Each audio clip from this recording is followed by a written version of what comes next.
What's up, guys? It is Matt Jackson, and welcome to episode 2 of the Brand Up Your Business podcast.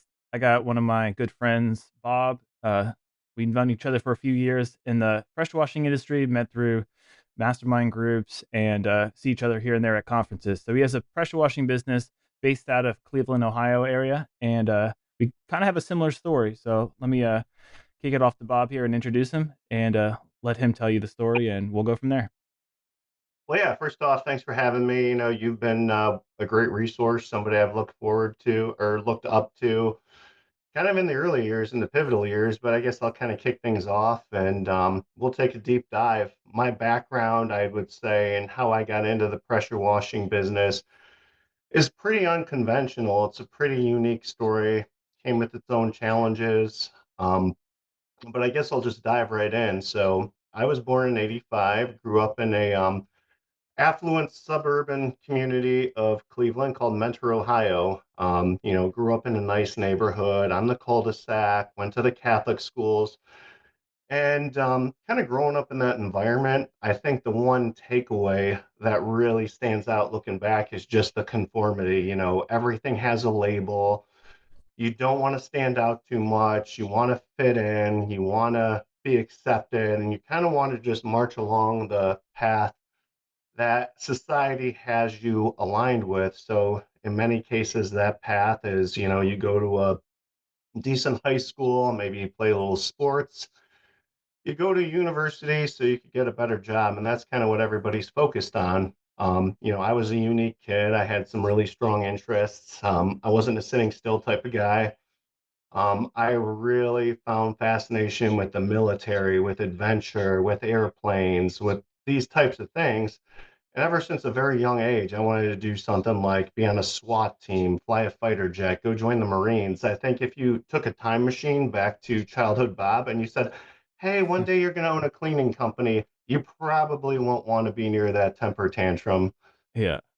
So we could kind of go forward, went to high school, got into the University of Dayton. When I went to my university visits, really liked the community, the atmosphere, just seemed like the right fit. So I went in undecided. Knew in the back of my mind I wanted to be in the military, and with a college degree, it opened up opportunities to become a pilot, therefore being an officer. And sophomore year, I kind of selected the major of engineering technology, specifically in manufacturing. I chose that while most of my friends were in the business school, just because when it came to the whole business idea, the images that stood out was like office space, being in a cubicle. True. Nothing about that really seemed interesting, so I wanted something hands-on. So fast forward a little bit, went to Marine officer training for a variety of reasons. It didn't go the way I liked. I was trying to reapply to that, but didn't really cross paths. So when I graduated in 2008, we all know what happened back then. Right. I tried really hard to fall back on my major. And after getting kicked in the face so many times, I found a job doing kind of valve product design, research and development. Did that for 4 years. Ended up taking a job away in Tucson once I got bored. Had a job working with aircraft cabins where I got to travel, and ultimately moved back home to Cleveland in 2015, where I wanted to buy a house, kind of plant roots, be close to family. And upon getting into this house on an engineer's salary, I'm in my early 30s. I quickly found out that the money coming in and the money going out, be it a home repair, a project, and then being in your early 30s, everybody's getting married. So you have that, you have bachelor parties. I constantly was playing tug of war with my savings account, with my credit cards. And, you'd hear the old school, well, you should stop getting that Starbucks and listen to Dave Ramsey and you quit going to Chipotle. Yeah. But none of that really worked. So one time, what I'll consider a discovery moment, I was at the gym on the treadmill and I was just giving it hell. I had my adrenaline going, my heart rate was up, and it's almost like this divine voice came in my head where it said, you could either whine like a bitch and be a victim or you could do something. Nice. So, immune to all the judgment and the social media comments and what people might think, I made a post on the community Rocky River page that I was willing to do spring cleanouts and do flower bed mulching, pull weeds. Pulling weeds was my first job. I made $200, probably 8 to 10 hours worth of work. I thought it was great, Heck yeah. but that was the genesis. The other thing that people really seemed to bite on these posts was pressure washing. Now, when I moved into this house, my parents were going through a divorce, so they were liquidating a lot of their furniture, a lot of their yard equipment. And one of the items I got was this red Honda pressure washer. Oh, And cool. I remember I even I let a friend borrow that even before I thought of using it as a business tool, and I got it back broken. So Hmm. one thing is I looked up videos on how to repair it, opening the thing, replacing the cam, and I think almost having that aha, I fixed it. It gave me a sense of can do. So that summer in 2017, when all this happened, power wash jobs and a junk removal, I made 5,200. So I thought at the time it was great money. I thought there was momentum with that. And my main takeaway was I took action. So I was doing everything that people make fun of on those like Facebook groups. I was up on a ladder, just blasting away the algae from Yeah. siding. I thought that it was just a huge deal and a huge upgrade to buy the Lowe's $70 rotary disc. I remember having one of those too, where you have to like Yeah, quick connect it onto your wand and lance, exactly. and then it ends up blowing up after like two or three driveways, and you're like, man, this is not sustainable. Right. I remember like doing 2 days on a driveway with that. But Yeah. that summer passed and winter came, and one thing I think that was pivotal was I took some time and I joined some communities and I had mentors. I talked to a guy, James, who runs a real successful business out of Texas. Another guy, Patrick, who now he switched and is in manufacturing. And I even caught up with Michael Hinderleiter, the owner of PowerWash.com, and I learned a lot from these people. And I ended up buying a 4 gallon a minute unit um, to use the next season. So I more than doubled how much I made and kind of learned and I kind of grew.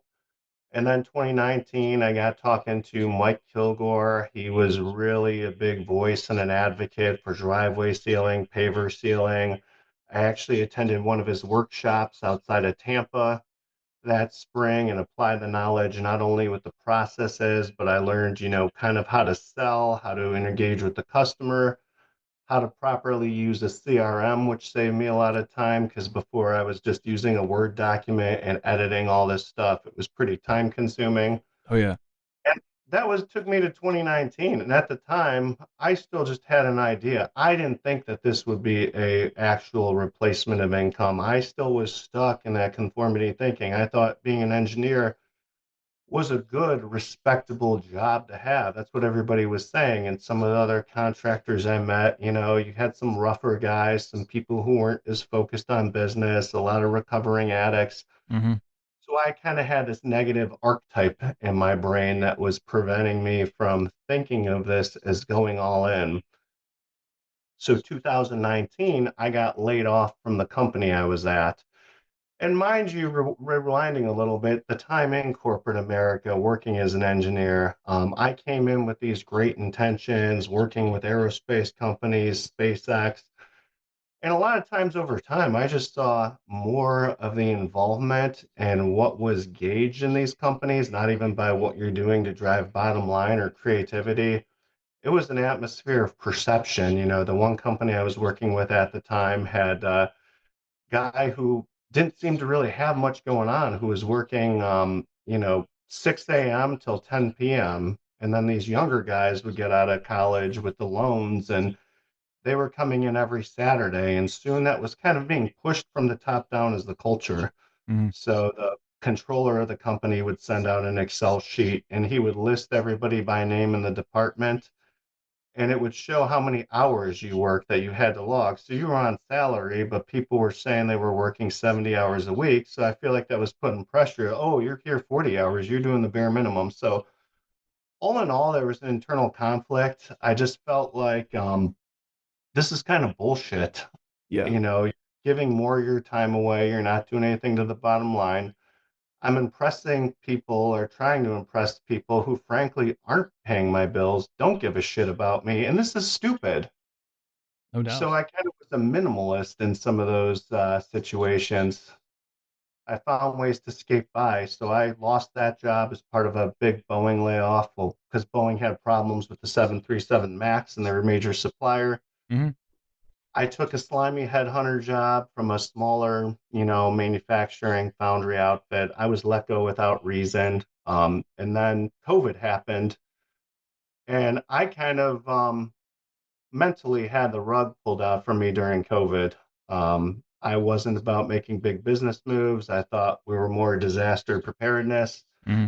I made less money in 2020 than I did in 2019, and I kind of fell back on the safe routes. A engineering company hour away from my house, working on circuit boards. Decent job, but I was scared. I accepted an offer with a lot less vacation than I would take, just 1 week.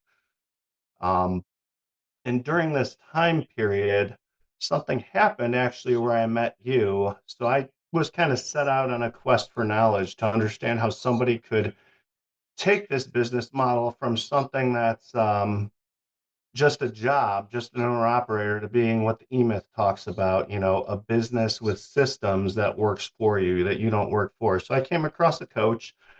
Hindsight, I don't necessarily align with said coach, but we don't need to talk about this. I met yourself. I met other guys in Kentucky, the firemen. I met people who like look just like me. They like guys my age. We all hung out, and that kind of rewrote the script of how I thought about this business. And I decided, exactly 1 year into that last job, I was going to go full time into this. So, April 14th, 2021, day I'll call personally Judgment Day, I gave my Yeah. notice. Nervous, the butterflies, meeting with my boss in the conference room. And believe it or not, you know what he said to me?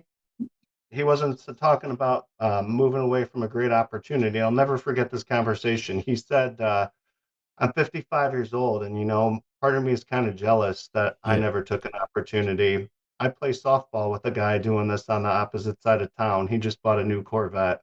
That's it's funny what we like the lies we tell ourselves, and then when we listen to somebody else and you're brave enough to make that jump and they give you respect as opposed to you think that, oh, he's my boss, he's gonna tell me I'm gonna fail and the only option is what I'm currently in.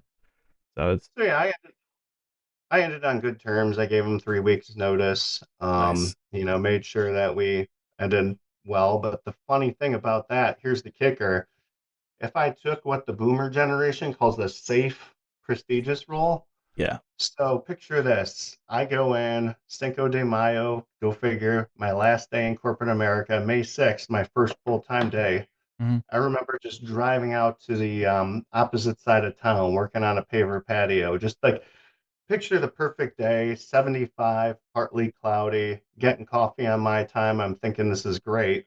Yep. It's a week after my last day at said company, and three people still at that company, they reach out to me via Facebook Messenger. That company had a huge layoff just due to the semiconductor industry. So the corporate had decided they had to have a reduction in headcount Yep. to make up for margins. Mhm. And that layoff was calculated by corporate. So it had nothing to do with performance. Mhm. And based upon some of the parameters that were shared with me, that was based on seniority. So it's with certainty that had I stayed at the safe road, I would have been canned. So that would have been three jobs in a 2 year period. Just imagine Yep. what that would do to my ego trying to stay into that field.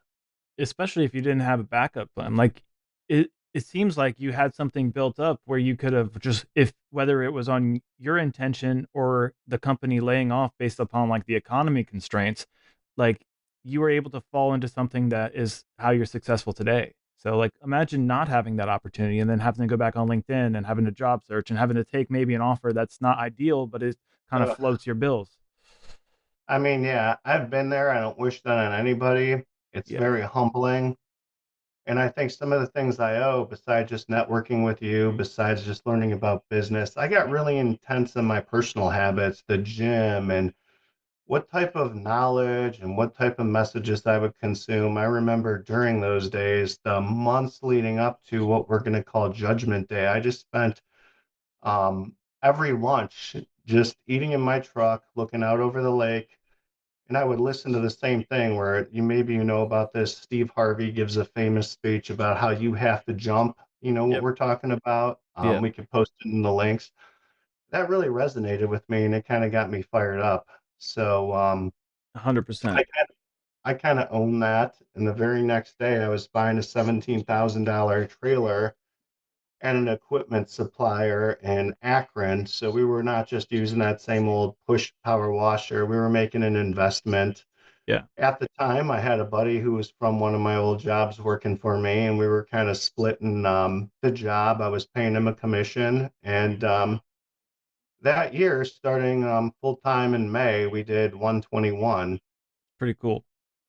Coming So, from nothing, like starting from scratch, you're able to do that, and like that revenue is like really solid in comparison to like, yeah, you're making a comfortable salary as an engineer, but you're able to say, hey, I can actually like influence my income and make an impact as opposed to just sign in, check, make sure that you're not getting fired, and then it's almost like maintaining mediocrity. That was my experience in corporate America. So right. we Let's hear have, about that.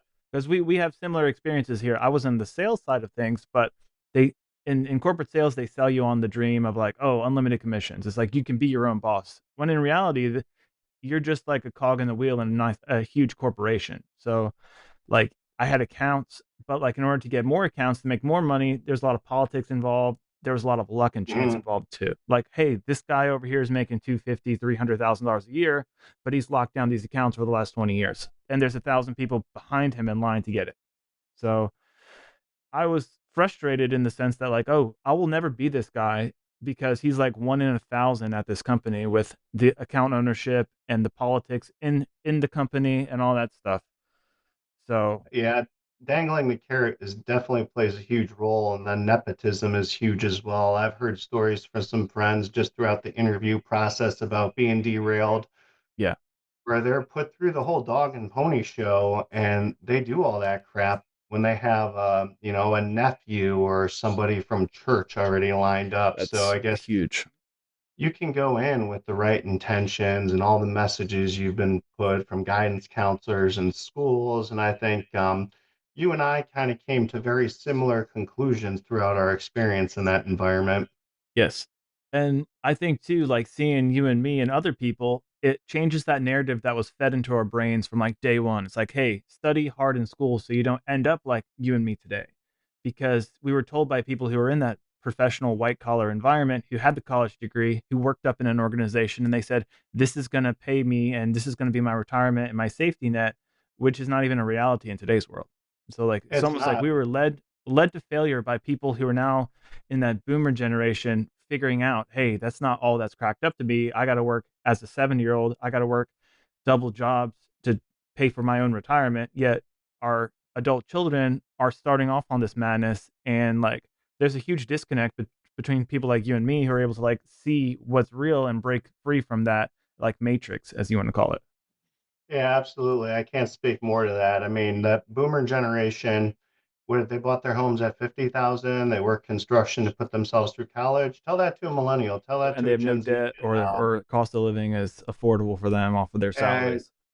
it always seems like they're the first ones to give you their opinion or unsolicited advice. I mean, I remember in my early days of entrepreneurship right till now, just being in certain situations. Maybe it was at a friend's family party and the dad made some like backhanded comments that I'm an engineer and what am I doing? And this can't be enough money. And almost kind of like, when people are passive aggressive and they say something, but it's ill intent, like, oh, what are you doing? And Yeah. another thing too is like, everybody's like with that mentality. They seem to be obsessed with asking what I do during the winters. Like I get people Yeah. don't understand that, but I feel like it's just this Puritan work ethic hustle culture that you always have to be busy running on the hamster wheel. Yes. For me, winters are very impactful. I don't just use the time to do video games or whatever time waste. I get very intentional with my habits. I kind of very antisocial, very locked in with the gym, and I use this time to really review what we've done the previous year in business, what our KPIs have been, where the sales have been, how we've done it, And a lot of times I'll take that data and take those learnings and I'll build out a plan for the coming year, which is what I've been in the middle of doing. And it's really an exciting time. And one thing I could speak to for a positive with the engineering background is I was trained by a university in these large companies to basically take a process, take something that somebody on the shop floor is doing. You could be building a widget, a valve, an airplane part, whatever. And you have to learn how to streamline that process, eliminate defects, make it more efficient and free of waste. One thing that's really big is Lean Six Sigma. Given a little history lesson and coming from the Rust Belt, after World War II, our manufacturing was a powerhouse. We were king of the hill and we got a little bit complacent. Meanwhile, in Japan and Germany, those countries have been bombed to smithereens. So the economists, the industrialists had to rebuild from scratch. So you had some revolutionary figures, Ono, Shigeo, the Toyota production system kind of Hmm. set the gold standard. And and a lot of times in the 50s, 60s, 70s, we got our butts kicked. That's a lot of the Rust Belt decay because they had in Asia and Europe, they were learning for constant pursuit of defects or elimination of defects. I'm sorry. But what does this have to do with pressure washing? Well, okay, so you're taking something from a state. I could take this Xbox controller, I'm making it, and I learn how to insert the buttons. I learn how to, injection mold it. I'm documenting a process. I'm taking something from state A to state B to basically do activities that a customer pays for. So whether you have a home service business and you're in plumbing, HVAC, pressure washing, you name it, you're doing that. You just don't have a factory walls and ceiling over your head. So if you could kind of find how to implement those, I feel like that kind of gives me an edge, and it's a unique, I guess, angle that All Star Power Cleaning has over our competitions. Yes. Yeah. It's like you're, and again, this is kind of the value add of your background, your experience in the corporate world, and your degree and your education, and like how your mind was trained prior to this, where like you can see things that the normal pressure washer doesn't even understand or doesn't even know where to look. So like us, like with both of the corporate, like I have similar corporate experience with like understanding like how corporations and billion-dollar publicly traded companies operate. So it's like our own, like we were essentially trained in business or operations through these larger corporations, and now we're able to translate that in our entrepreneurial ventures like pressure washing. So that's kind of like a competitive edge that you and I have both have, especially since we've like kind of, as to quote Elon, we've broken away from the mind virus of like Hmm. that conformity of the matrix. Absolutely. And I think that, again, everybody's on their own path. I think that people from our backgrounds, and there's a couple other people who we knew from our mastermind that are kind of on a similar trajectory. I feel like we kind of stand out and we don't embrace and again, I'm just shooting from the hip here, not trying to mislabel anything, but that blue collar, I work 80 hours a week. I have no holidays off. Must be nice. And I feel like a lot of that mentality is just staying busy, where we look Yeah. at things and our goal is to be effective and to use tools. Yeah. Now, the great thing about business is I feel like you don't have a ceiling over your head. With engineering, I'd have a 60, 70, and an $80,000 salary, decent, but okay income at that time. Today, that's going to be a little tough with the cost of living, Hmm. but I didn't see a lot of upside. Maybe one out of 20 people could be a department head, but there wasn't sales commissions, there wasn't incentivized KPIs. I feel like a lot of times the motivator was almost in the negative form that we're going to keep you on your toes. I mean, some of these places I was at, even had a little bit of a culture of toxicity. Oh yeah. Excessive meetings in the boss's office with HR. The door is closed. Little passive aggressive digs here and there. And I feel like that's really what they were trying to do is they didn't want to get people too comfortable. They wanted people to have what's called a healthy fear of losing your job.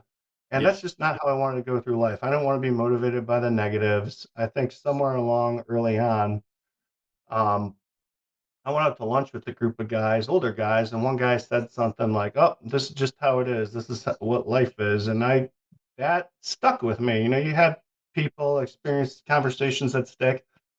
I think that really kind of rattled me up in my 25, 26-year-old self at the time. Yep. Kind of going back to the boy who wanted to have adventures, who didn't want to sit still, who didn't want to be confined in a box with labels. Oh yeah.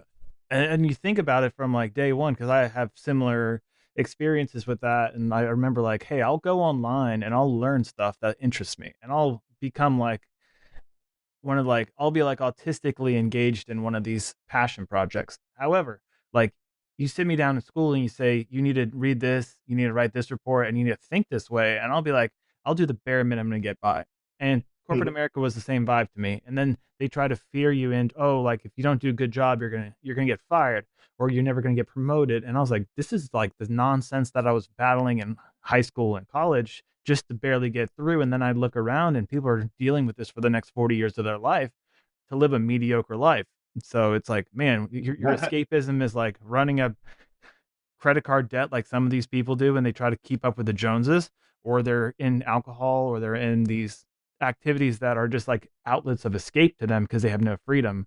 And I think the the light for me was finding like entrepreneurship, where it's like I don't have a fear of failure. I have a fear of being like conformed and put in a box and told what to do.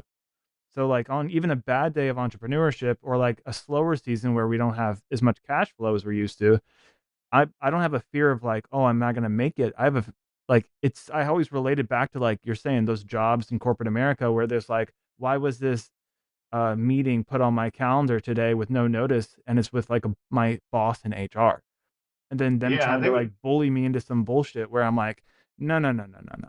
Like, like they would it's so funny. Like a job is replaceable, but when you're in a job, corporate America thinks you're the one who's replaceable. they would do that shit. I mean, they would put like they would have little charades, let's Yeah, call it. I mean, they would put a little sticky note on your desk to come see me, and it was about something dumb, something non-impactful that yeah. could have just been an email. Like, why did they have to do the sticky note? Is there some game or charade to this? And I feel like you said, if they know they can't, they have to like create scarcity in the employee to keep them around when they can't keep up with market demand. It's I like, feel like that yeah, supply and demand. It's like, hey, in the real world, we can go out and hustle in our businesses and make more money. And then therefore we see, hey, we're able to like gamify the system. In that world where there's no game, there's no like direct reward system, they're having to create scarcity in us. So like we don't look around and say, oh man, like we just keep our blinders on and keep going forward.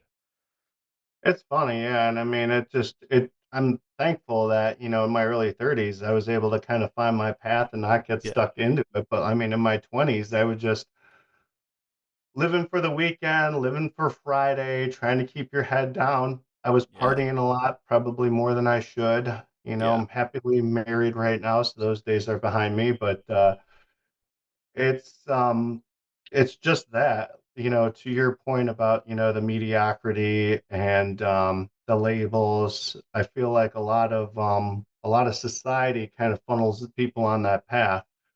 What I might say might even be counterintuitive, and I have this conversation all the time that, going to college, law of averages, you're probably going to be better. I'm not anti-college. You need people with college. You need the engineers, the doctors, like Yeah. all those things. But I almost feel like when you grow up and you're on that path, if you're kind of there by accident, you may have a disadvantage with the golden handcuffs on you because you're on that treadmill and it's a lot harder to get off once that belt starts. I mean, some of the big dogs and the real ones I know are the ones that kind of came from nothing, from alcoholism, from abuse, from the projects, and they got that fight in them. It's funny, I saw a Facebook group for pressure washing, and one of the guys who comments a lot, he said like, hey, I've noticed like the felon guys, or the guys that were like born again people, where they started out in a bad position and then they found like, oh wow, I can directly control my destiny, whether they're on the technician side or whether they're on the business owner side. Those are the ones that achieve the most because they I got always that like, dog in them. yeah, that's right. I always was drawn to the weird people, the people who maybe march to a little bit different beat. Yeah. I mean, I feel like when I was in those corporate companies, when I was around the engineers or other people, everything was very straight laced. Like you had to be very politically correct in what you said. It was the white collar humor, like, Cleveland, we got all 4 seasons in a week. I'm living the dream. And I was like, and I would like talk to a lot of the people. I would talk to a lot of the operators, a lot of the maintenance people, like recovered addicts. I would talk to real people, and these people like they weren't inferior to people that just had a degree. Like some of these people were very smart. They were very perceptive to how they saw the world. Yeah, I think too. Like you have a different lens, so you're able to like see the world differently. It's But not in as some, yeah, beaten one into it. thing I'm going to grab, one thing that stood out. I didn't finish this whole book.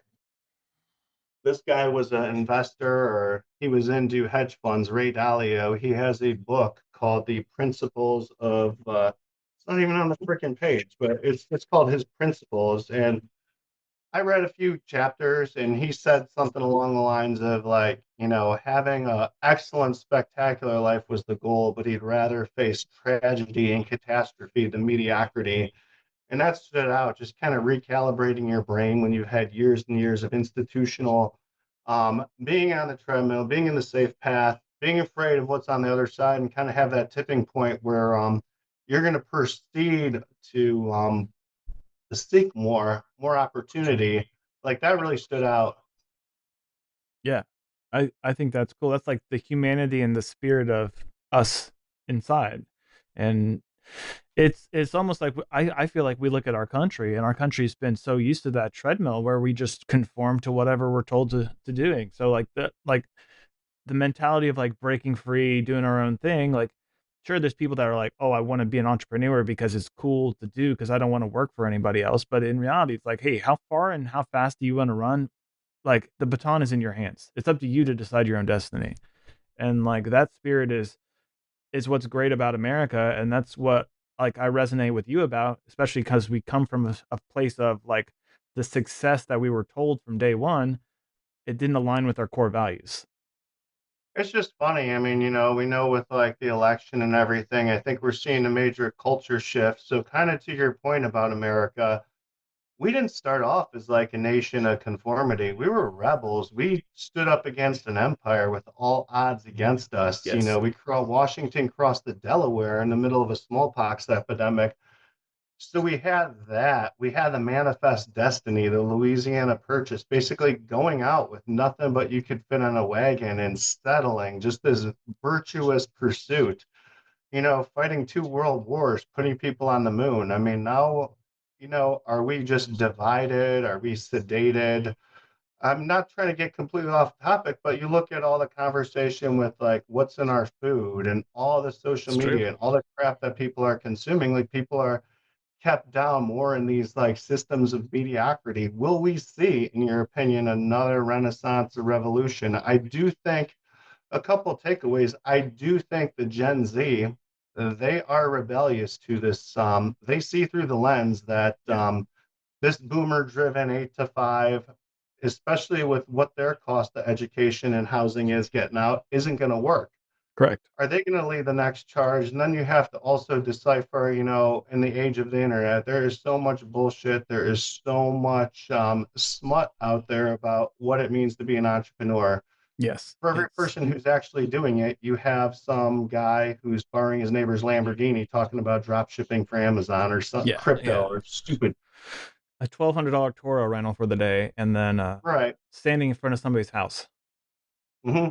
and then yeah, it is a form of like mental masturbation and escapism. I feel like for a lot of people, uh, It is. and then that's no good. But again, like I think that like we're in like a revolutionary time of like breaking out of the like knowledge lapse because like with the internet, like you said, like I figured out how to do all of this based upon the internet. Like nobody was there to hold my hand, and it's probably the similar situation to you, where like we were able to go online, connect with people online, learn from YouTube videos, and like build these businesses, build these like six-figure plus businesses off of what we're able to learn purely off of the internet. So And yeah, there's so much more to it. The internet, like obviously right then you have to learn processes. You need to learn that you don't just blast siding with a pressure washer, you downstream or soft wash, yeah, all the things you have to worry about, new concrete can etch. But That's the top layer of the onion. And a lot of times in passing, people are like, oh, hire Bob. He's just the best power washer. Well, that's like that is only the tip of the iceberg because if you want to get bigger at this game, it's just taught me to be so much more effective, like learning about how AI is utilized in marketing and web presence and how what you have to do with technology to put a platform online higher to Google and how that converts to more revenue, learning the KPIs of a business, learning leadership and culture, learning how to incentivize somebody, how to find good talent, how to build a team. I mean, just these past 4 years have changed me a lot for the better. Starting out, I just didn't want to be scanning a badge, have somebody watching over me and telling me when I could or couldn't travel. But now I feel like if you have the opportunity to build a culture and lead people and have somebody be able to give their kids presents for Christmas and their birthday, it makes you a better person. And learning all these things, I feel like in the pursuit of skills and value, I feel like we have so much more value to give to the marketplace that if we're standing in a box and just following the systems and kissing up the management, as a small business owner, it's sink or swim. And you Yes. really have to find a way to be tip of the spear. And not that I'm saying this, but hypothetically, I feel like if we were to reapply or rewrite our resumes, I really feel like this experience as defined gives us a lot more value to make bigger leaps. I fully agree. I think if somebody say like you said, there was a gun to your head, something happened and you had to create that resume again. I think somebody would in a leadership position would say, "Hey, this guy knows how to run a business. I want him on my team." It's like we can teach him the technical. With AI nowadays, I can use ChatGPT to like figure out technical information. It's like, what are you going to do with that? That's going to differentiate yourself from the guy next to you in the cubicle, or like your Absolutely. mindset and how you're going to go about a problem, or how you're even going to think about a problem. Like, they don't teach you any of that stuff in corporate world because they wanna keep all that knowledge and control down because that's almost like back in the day, you look at, like, the Catholic Church, the Roman Catholic Church, or, like, the Pope. Those were the people that understood and read Latin so they could keep the people in conformity.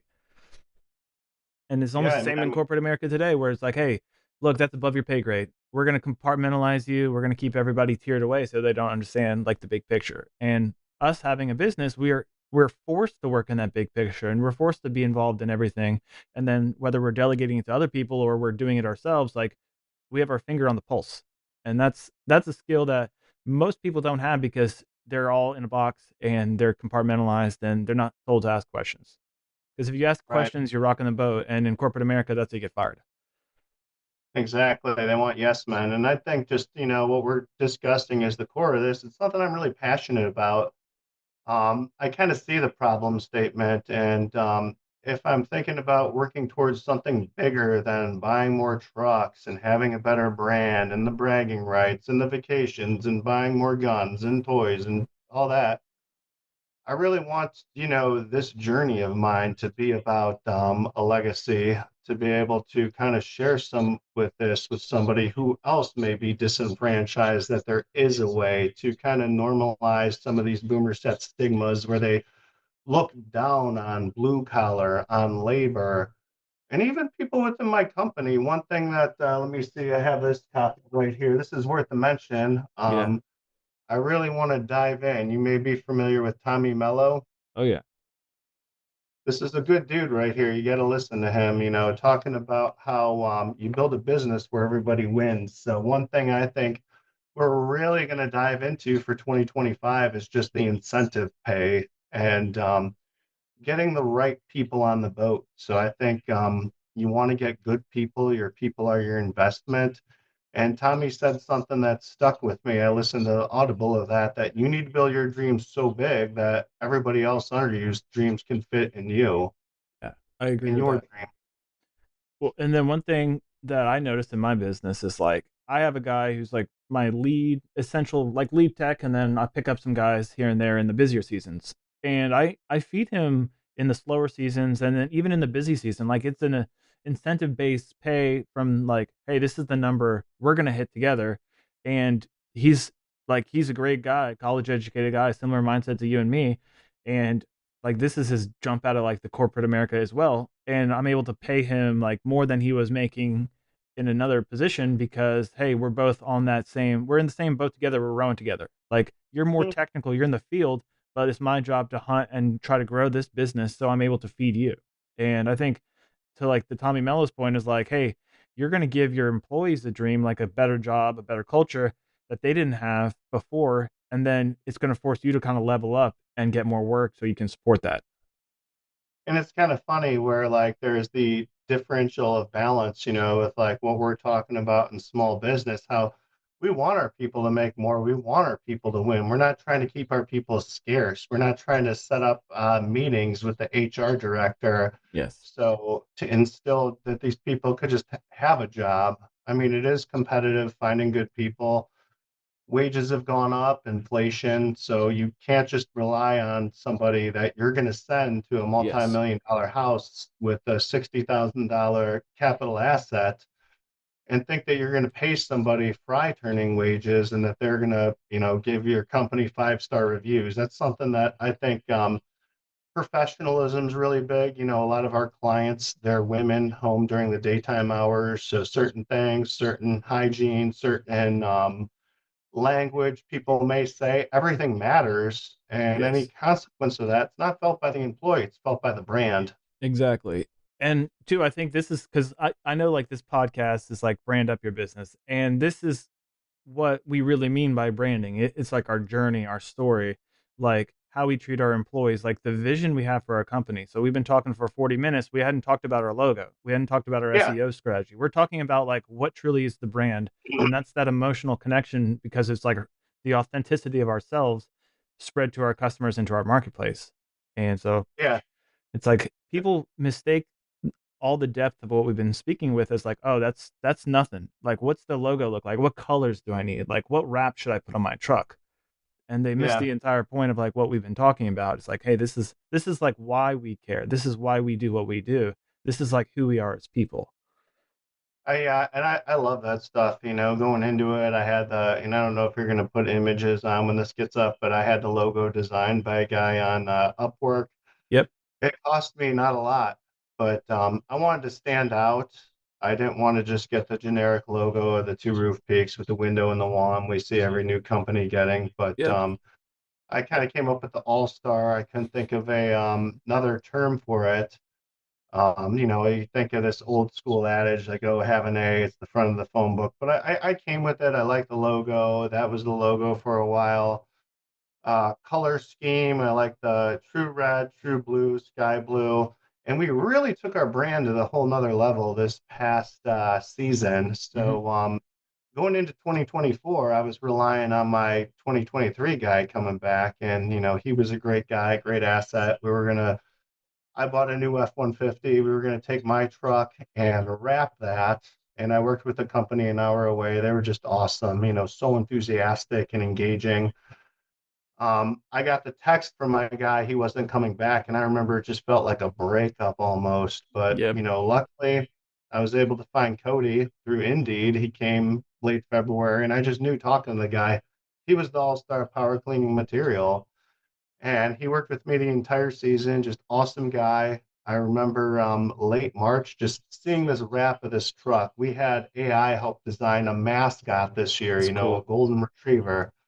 I have a golden. It's, Yeah. a big And part for of my anybody life. that doesn't know, Bob, like every time I see him, even in the back of your video over here, I see your little golden retriever walking around. So, Yeah, exactly. And that's just that mascot. I went through so many iterations, got the base thing of AI. The artist Michaela at the rap place doctored him yep. to look more authentic, and I think it's awesome. So, how our brand looks, the truck, we have a whole skid unit in the back. 100-gallon buffer tank. I feel like with the area of the, we're in, we typically have sufficient water pressure, so I don't really need those like large, dual axle 500-gallon Yeah, tanks. We that's got this like overkill. Yeah. we got this lean, fast F-150. It just looks kick ass with the wrap and the soft wash. So Oh yeah. we had that unit this year as well as my trailer. Um, Moving into the new year, Some things I may still be kind of tight to my chest because it is a strategy. I think we are going to continue our brand. I think our strategy is going to be better utilizing what we have, and we want to focus more on some of the recurring services, the window cleaning, the holiday lighting, just the detailed stuff. Like people think of window cleaning as, oh, you just need Windex and paper towels. Well, if you're Yeah. doing it on a professional level and you spend any time to learn how to maneuver a squeegee and all the different types of windows, there is so much. So I feel like we really want to transform our brand. We're a very detailed company. We're the exclusive the platinum club company. We work with very affluent customers. We're not the $99 guy. Yeah, Uh, I've noticed some of the pictures you posted. You do some like mansions on the lake, don't you? yeah, we do. Yeah, we have some very affluent people, some notable people in the community, some big time entrepreneurs, CEOs. We've had the privilege of actually, it was a small job, but believe it or not, we did a job for the Rock and Roll Hall of Fame. And if you've ever been to Cleveland, it's a landmark. It's this pyramid looking building that was built in the 90s. Super cool. We we did work cleaning up after food trucks. So one of the cool things, especially this past season, is using the Mavic drone and the GoPro. I've just been getting a buttload of content, Oh yeah. and one thing about how I work and what's different is I wake up early in the morning and my brain is racing. I'm just a caffeine addict. And I'll go to town kind of working with our SEO company, adding content. We have a separate web page built out for every community we work in. For those who are familiar with Cleveland, Rocky River is a big one, Westlake, Avon Lake. I want to say we have 30 community page, and all the content on those pages is work that we have done in said city. So it's not, just your typical, generic. I'm sure you've seen the guy with the electric power washer with overhauls blasting bricks. We're not using any of Yeah. that garbage. Exactly. And then making YouTube videos with the epic music in the background, kind of like showcasing the city and intro flying into the city. Here's the landmarks. Here's what we do. So I really take a lot of pride in storytelling in my business, Hmm.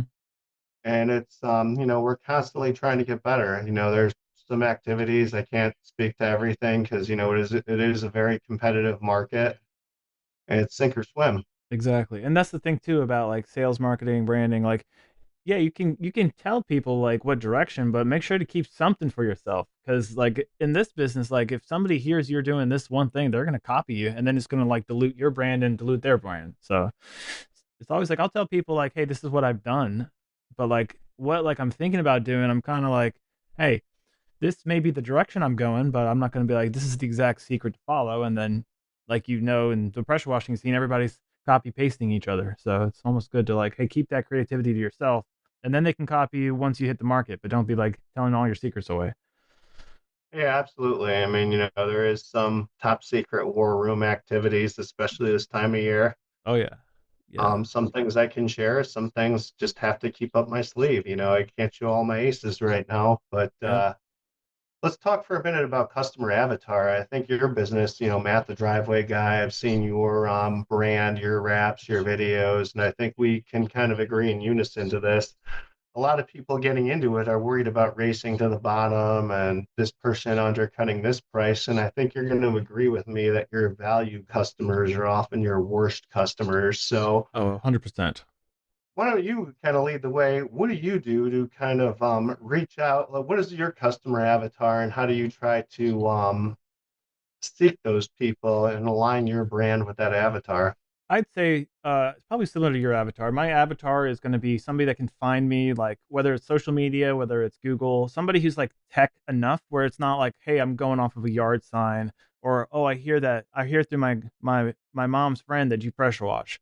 Like I want somebody who's already like landed upon my brand from social media or like word of mouth, and then they've seen it from there. Something where there's value. It isn't like, oh, you pressure wash, like how much?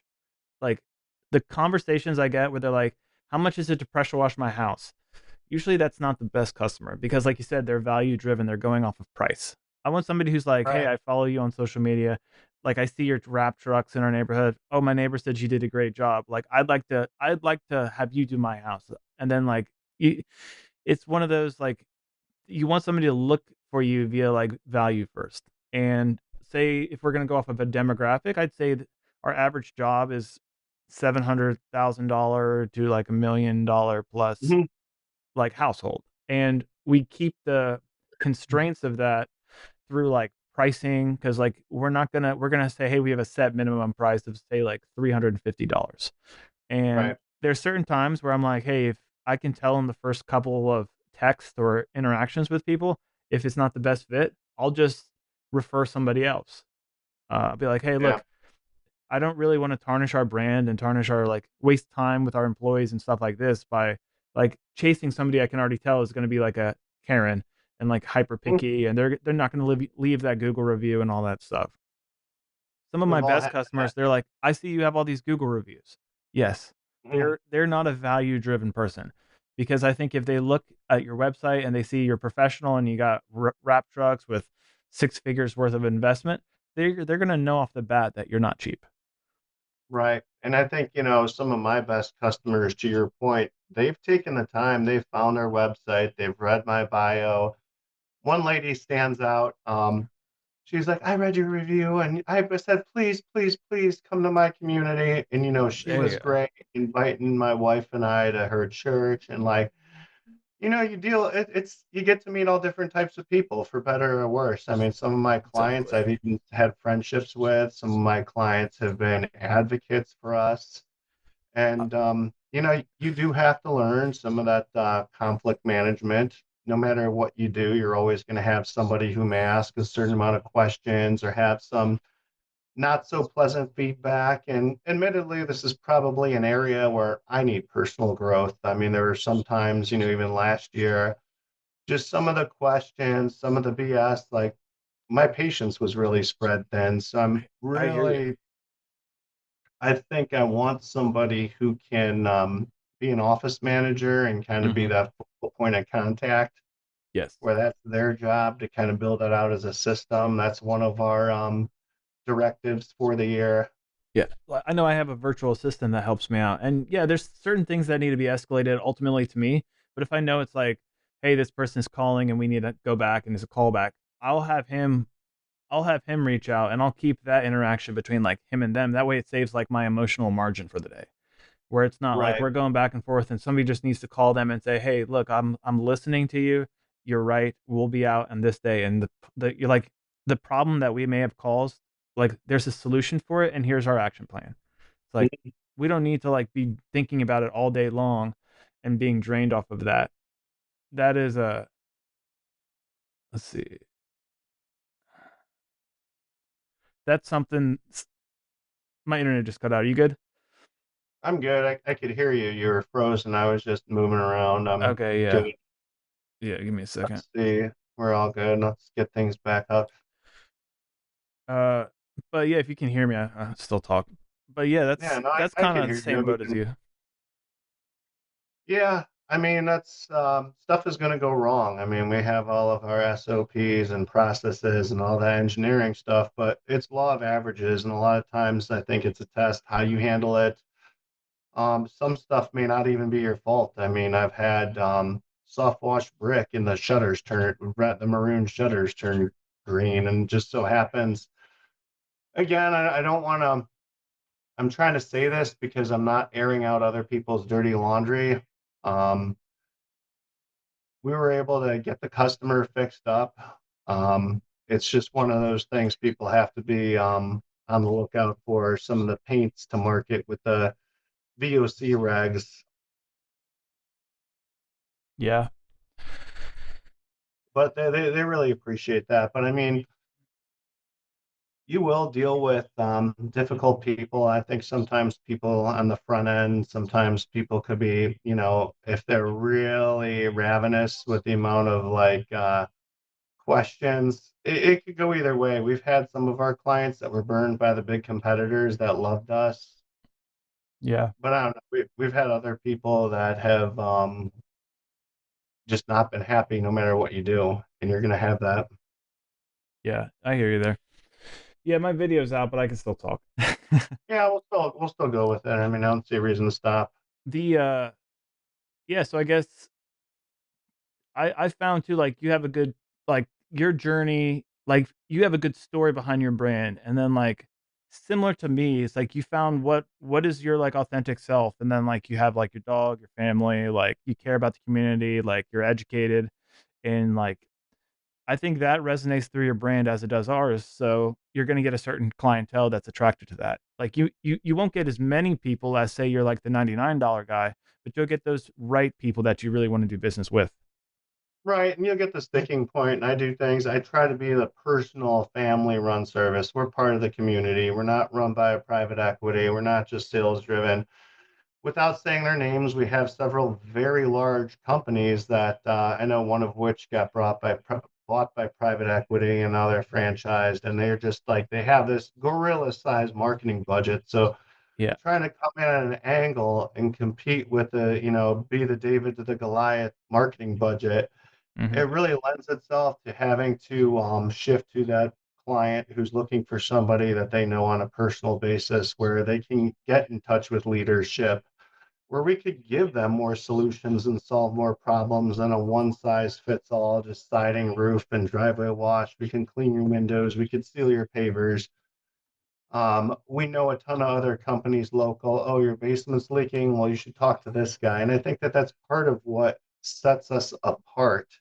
Yeah. And to add to that, every Christmas, I'll send all my clients handwritten Christmas cards. It's a big task, but I think it really is part of the growing those seeds. One thing like looking at business success, I'll look at a map, and it's almost like you're playing one of those like Monopoly or Command and Conquer games, and I look at neighborhoods and what do we do in these neighborhoods where we got like let's call them a gold standard customer that got us in there? How do we do that in these communities, and what's our strategy? And you start to really think about things on that higher level. Right. Yeah, that's true. I mean, so I guess we could probably talk for hours about this stuff. What would you say was like some of the most important branding and marketing things that you've done to like really separate your company and grow to the business you guys are today? I would say the additional services, being able to solve multiple problems with one phone call, like doing some of these services. I understand why the larger companies don't take them on, just because it's more risk, there's more weather dependency, but kind of being more of that customizable, detail oriented company has opened us up to some of the target neighborhoods we want to get into. And just having that unique brand, having the mascot, the colors, the wrap, just having that, what's the word, brand congruence or brand continuity. The corporate talks about that, between the Facebook, Oh yeah. the Google ads, everything, just being able to be recognized. I mean, I just posted randomly a picture of our truck in a golden retriever meetup job and got a job out of that. That's cool. Yeah. Do you attract a lot of dog people? Yes and no. I mean, some people really resonate with that. A lot of people, most people have dogs. Some people are Mhm. all about the golden retrievers. If somebody has a personal interest and you ask them about that, it makes people feel good. It's kind of like how to win friends and influence people. When you're talking to people and customers, get them talking about what they like. Right. We live in a culture where, myself included, your pets are your family. So people take a lot of pride in that. Ask people about their cats and ask to hold them and have those like interactions that really builds a level of rapport. But then again, I mean, there's some people that just think it's cool and they're not as excited as you would hope somebody's excited about the brand. But, even one of my repeat customers lived on a street of a December job, and she's like, "Oh, my son, he's asking about your wrap. He sees it." And, little stuff like that where you put a smile on people's face. Those are some of the small things that you take away from this. Yeah. Yeah, no doubt. So, I guess anything you would like to talk about when you're like to close this out? I just think, I mean, for anybody listening, surround yourself by good people, follow your moral compass. You understand that you got to listen to that inner voice in you, even if it's like pushing outside that comfort zone. Um, And imperfect action always beats no action at all. In engineering, you're taught to analyze everything, have the correct data. I've had projects I was working on that never went to the next floodgate just because more data, more data, more data. So I think don't be afraid to just go take action. And this is not just for business, this is anybody, whether you want to do sports or theater or you just want to live truly be your authentic self. Just don't give a fuck about anything anybody else is going to say. Just do you. Heck yeah. That's awesome. But Yeah. I mean, that's a good close. I can clip that thing up. Like, don't give a all fuck right, about what good everybody else deal. says. Maybe awesome. Are we gonna chat for a couple of minutes offline after Y- we're done yeah, with yeah. the? What I'll do, I'll just cut the recording and then I'll see if I can get my online. I'll just zoom you back and see if I can just call you through my webcam. All right, good deal. So you want me to click on a new link then? Yeah, I'll give you a new link in a second. So You I'll got wrap it, this. man. Well, thank you. Yeah, no doubt. I'll wrap this thing up. All right. Well, appreciate your time. Yeah, appreciate you being on.